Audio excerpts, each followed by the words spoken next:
Mike Jones and his wife Colleen join us now from Panama City. Good morning to you both. Good morning.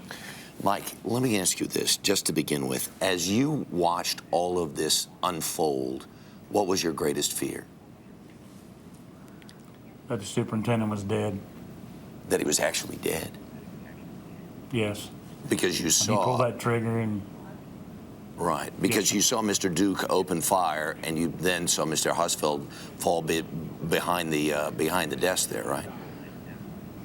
Right, he had his back to me, Mr. Duke did, and when I seen him square up with both hands with the weapon in front of him, I knew it was over. And when he fired that round at that close range, I knew he was dead.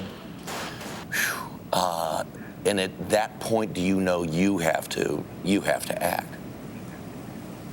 Right, and then that's when I opened the door to engage him in the gunfight.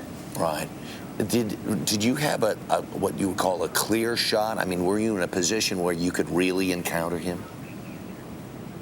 No, and that was the whole problem. I'd entered the room once, tried to draw his attention to come to me, and he wouldn't do it. And then when I was looking in the room the second time, they were so bunched up and all the board members were sitting straight up that I just didn't have a clear shot. And just about the time, that's when he pulled the gun up and started shooting, and I had no choice then. Right. I had to go. Right. Because think about it from the perspective of your perspective. You're on the other side of Mr. Duke. Duke is looking at all of the board members like that. The risk is if you fire at him, you could hit one of the board members.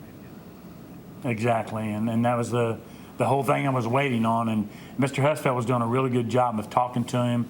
And, you know, I was afraid if I opened the door and to try it again, and I was thinking about that, but he just squared around, and it was too late. The fight was on then. I mean, I just couldn't believe it.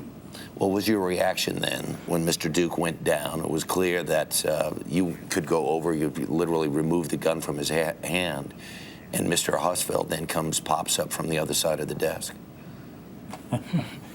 You know, every time I see him, I start crying, and you know, I was just totally exhausted. I was in like a tunnel vision, and I couldn't hear anything around me. It was just like I was deaf, and I was looking around the room, and then all of a sudden he popped up, and that's when I lost it and started crying, and I couldn't believe he was alive. I just couldn't believe it. Wow.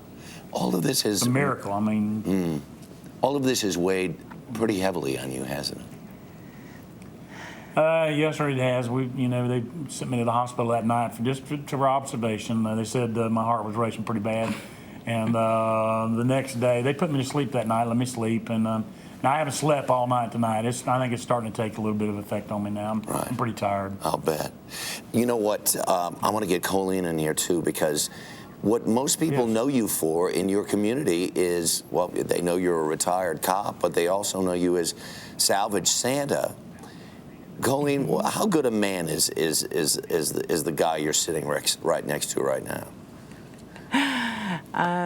He's an awesome man. That's what I fell in love with. Everyone asked me why I put up with it, and I'm like, well, how can you tell him no? I mean, that's who he was when I met him, and